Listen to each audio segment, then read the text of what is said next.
that's all we have time for. So thanks for coming. Thanks for your time. We have more questions. Hey. No, we're not done. You're not done. We're not done. And I'm Kallie live here at the chemical plant where this all started in Charleston, Freedom Industries. This is where 4-methocyclohexane methanol, that is the chemical that leaked, contaminating water for West Virginia American Water customers in 9 counties. Tonight, the president of this plant spoke out for the first time. But first, we want to get to the news that is affecting as many as 300,000 people tonight. The latest on that do not use ban from West Virginia American Water. It does remain in effect tonight for parts of 9 counties. If you are a West Virginia American Water customer living in Boone, Kanawha, Lincoln, Putnam, Logan, Roane, Clay, and Jackson counties, or the Culloden area of Cabell County, you are urged to do not use your water. You remain under that advisory. The Lincoln PSD wants to remind their customers that those on Breedlove Road to the town of Hamlin are also part of that advisory. Again, you are urged not to use your water for drinking, bathing, or washing dishes or clothes. Back here at the plant tonight, new tonight, the DEP has ordered Freedom Industries to empty all 11 remaining tanks. Those are the tanks that you see behind me. Again, the DEP late tonight ordering that they empty those remaining tanks here on site. This comes after a cease and desist order from the DEP to the plant earlier today and a citation for air pollution for the leak that happened yesterday. And for the first time, more than 30 hours into this crisis, we did hear from the president of this plant, although we were left with a lot of questions. We are very, very sorry for the disruption to everybody's daily life that this incident has caused. An apology from the president of Freedom Industries, the company where a chemical spill happened, leaving West Virginia in a state of emergency and about 300,000 people without usable or drinkable water.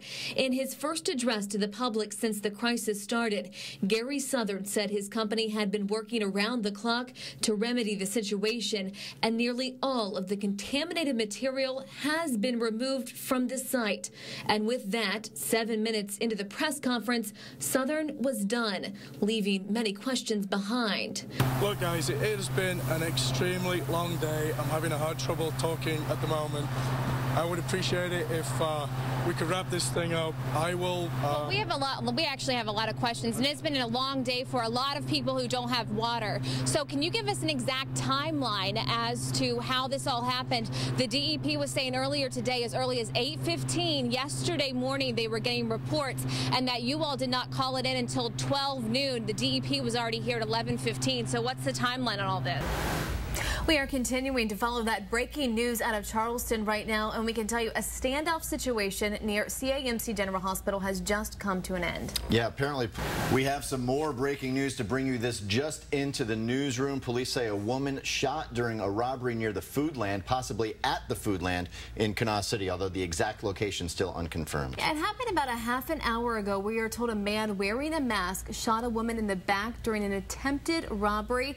That suspect still on the run right now, and we want to point out that this is separate from that incident over by CAMC where it seems like a standoff situation finally came to an end. We believe that's why all of those cop cars were rushing out of Steph's live shot. They were heading over to Kanawha City to this shooting by Foodland. So certainly a busy night for Charleston police. Steph has actually moved locations. He is now going to Kanawha City. He has some information on that. We are going to try to go back live to him for this now separate breaking news story here in Charleston.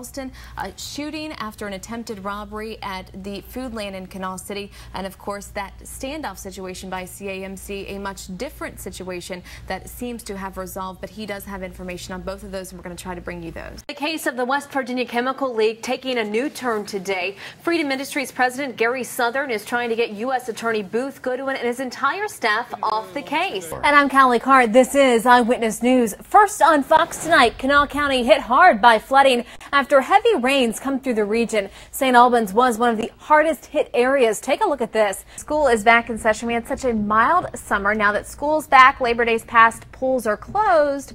We're finally having some pool weather. We've got some very warm conditions. We could be hitting 90 degrees for tomorrow.